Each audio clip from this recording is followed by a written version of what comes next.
Welcome to RESIDE by Sotheby's International Realty. I'm Eric Weinbrecht, your host and guide as we dive into the pages of RESIDE magazine to discover more about the incredible people, places, and brands featured within. Please be sure to like, follow, and subscribe to @Sotheby's Realty on Facebook, Instagram, Twitter, and YouTube to experience incredible homes and stories from around the world. Without further delay, let's get started. This year marks the 38th Copa Del Rey off the shores of Mallorca. Filled with exciting races from the end of July through the beginning of August, this world-class sailing competition is an annual event that brings many to the region. Once again, Majorca Sotheby's International Realty is sponsoring two categories in the race. And here to talk about the event is Alejandra Vanoli, Managing Director of Viva Sotheby's International Realty. Hi, Alejandra. Thank you for taking the time to be with me today. Hi, it is our pleasure. Now, you guys are currently in the middle of the race, correct? Yes, we are in the middle of a very intense week. So again, thank you so much for taking the time. I know you guys are super busy, so I don't want to keep you for too long. But maybe let's get started with just talking a little bit about the race. What is the Copa del Rey and how does it work? Okay, every summer, over 100 boats meet and compete on the Bay of Palma. This year, 132 boats in 11 classes or categories are participating from all over the world. It is a very international competition with an extensive social program, including activities like concerts, private parties organized by the Yacht Club, or the sponsors. Every single day, one sponsor organizes a party. We are very pleased because on Friday, we will have the possibility to see the race from the water. And we are closing the week with a dinner party at the club. It's the possibility to enjoy this activity with us and our VIP clients.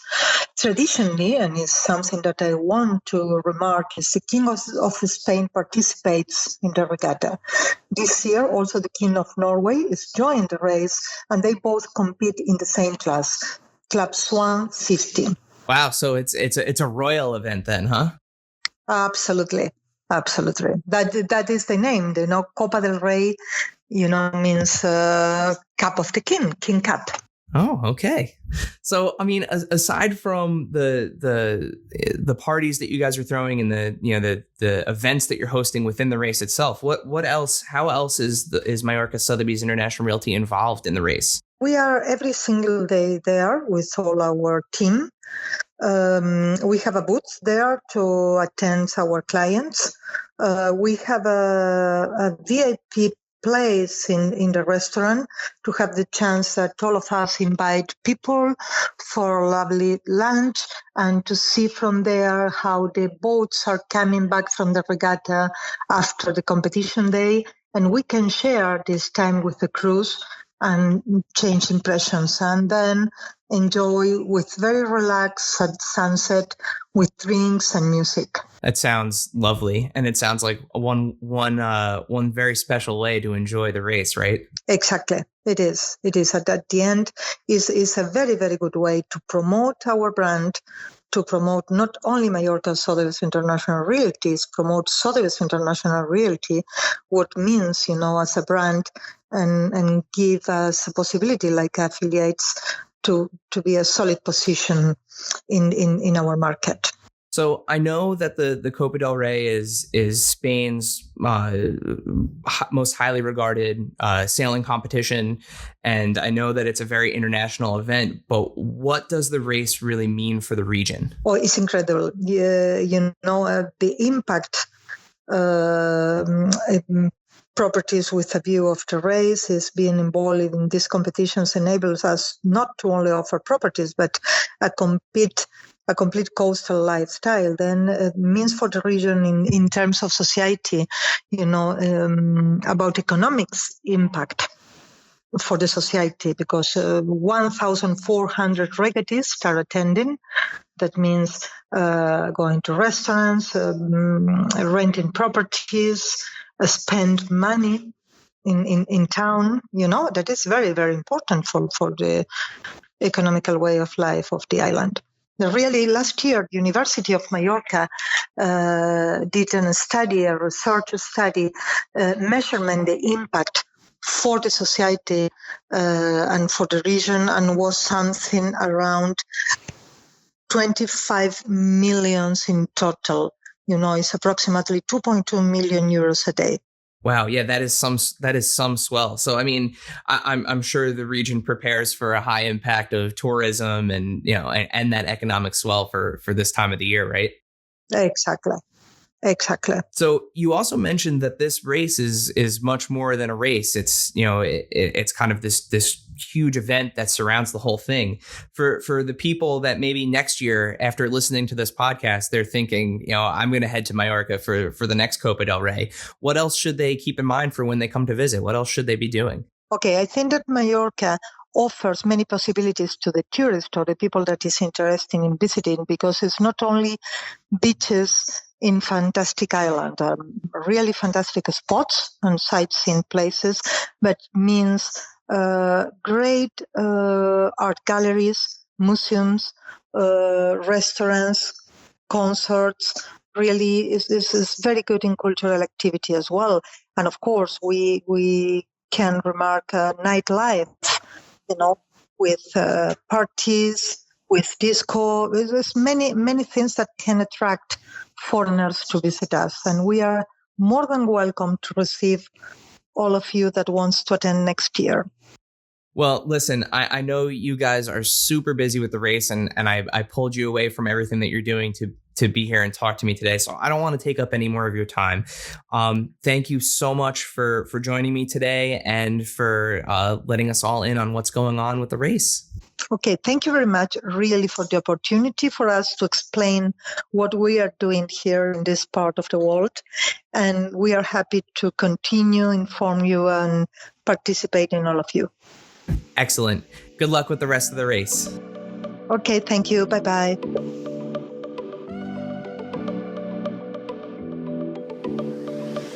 Widely known as an it city and a hotbed for defining American culture, Austin is arguably one of the coolest destinations in the world. Home to many distinctly different neighborhoods, we covered the historic Bolden Creek neighborhood in the summer edition of RESIDE magazine.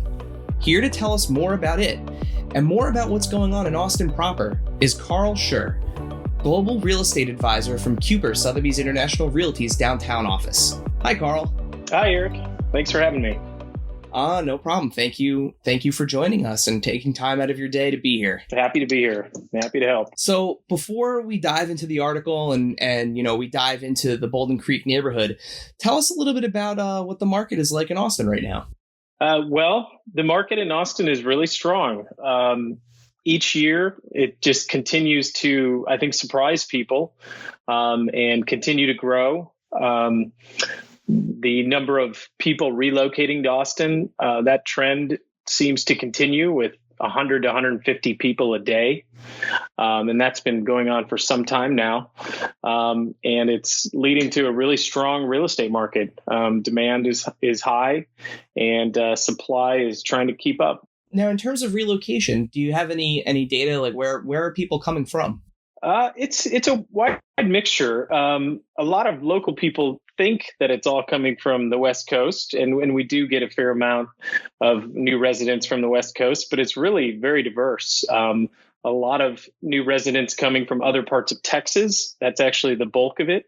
But then also many different cities along the East Coast, many in the Midwest, and as I said, the West Coast as well. Now, speaking of relocation, are you an Austin native, or are you a product of relocation yourself? I'm a product of relocation myself. I relocated to Austin from Chicago about 14 years ago. Wow. And 14 years ago, I'm sure Austin was a much different place than it is today. But what drew you there? To be perfectly honest, I didn't know much about Austin. At that time, Austin was just starting to become more popular in the media. And my company asked me if I would move here and help open an office in Austin. And it was December in Chicago and cold? And I said, sure, that sounds like a great idea. Yeah, I have a very good friend who lives in the Chicago area, and when the winter comes, actually the first place she goes is down to Texas. Yeah. Yep. It's an amazing city, but yeah, it gets a little cold in the winter. So we don't have that problem here. No, you don't. Was the relocation to Austin something that you mentioned that it was company related? Did you have any other options in Texas, or was that kind of it? Well, the full story is actually that my company was opening offices across the south and west and southeast of the country, and I was asked to pick out 3 potential cities as my favorites from a list of about 25. And I picked Los Angeles, Miami, and Austin. And I was very familiar with Los Angeles and Miami, but honestly not familiar at all with Austin, but intrigued enough to put it as one of my top picks. But I had the option to go to a lot of different places. And 14 years later, no regrets, right?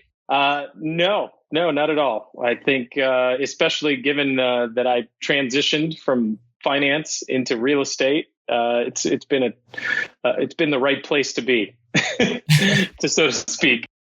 So in terms of the real estate and the market there, you mentioned that that a lot of people are relocating there. Are there any kind of trends? Like what type of properties are they buying? Well, the growth is all over Austin. My primary focus is generally on the downtown area and neighborhoods, within about a 15-minute commute of downtown. So more or less the most urban parts of Austin. And, there's been a significant trend for businesses to locate their headquarters in and around the downtown area. And as such, many of the people relocating here for jobs are wanting to live in or around the downtown area. So that's, there are a lot of people relocating to the urban market in Austin. Now, as we mentioned, Austin is known for its very unique and kind of different siloed neighborhoods. And in the latest edition of Reside, we went through the history of Bolden Creek and its roots going all the way back to 1900. But what makes that neighborhood in particular stand out in today's Austin? Well, Bolden Creek is actually one of the oldest neighborhoods in the Austin area. It goes all the way back to some land that was deeded in the 1700s to Isaac Decker. It really started developing, though, in the 1920s and 1930s. So as such, there are many craftsman-style homes that were built during that time. So much of the architecture is quite old at this point. And where does it fit in with, all the people you mentioned very heavily in the downtown area? How does it fit in with the culture and kind of the trends that are going on in Austin right now? Sure. Well, one of the things I love about Bolden Creek and its kind of sister neighborhood, Travis Heights, it's a really eclectic mix of people. There are people who bought their homes here in the 50s that have lived in the same home ever since. There are people who've relocated here from New York, San Francisco, Chicago, that are in the tech industry or other new industries and businesses that have sprung up here. We're really a very short distance from downtown, 5 to 10 minutes, depending on traffic. So it's a great place to be if you really want to be in the mix of everything that's happening in the downtown Austin area. Now you mentioned music. You can't talk about Austin without talking about music. One of the first things that I did when I got there was I had to go find the statue of Stevie Ray Vaughan and pay my respects. But as we were talking prior to this interview, you said some of that is changing a little bit. Austin being known as kind of this music city, with Austin City Limits and the South by Southwest festival that comes in. What's kind of changing about that? Yeah, I mean, Austin was originally known for being a music city, and I think it still is. Some great old clubs like the Continental Club on South Congress, which is on the edge of Bolden Creek, and then Austin City Limits downtown brings in really amazing acts in kind of a smaller venue. So it's still very much a music mecca, but in my opinion, the technology scene and industry here has really become the dominant defining factor for Austin. We're really knocking on the door of Silicon Valley right now as the place to be if you're in technology.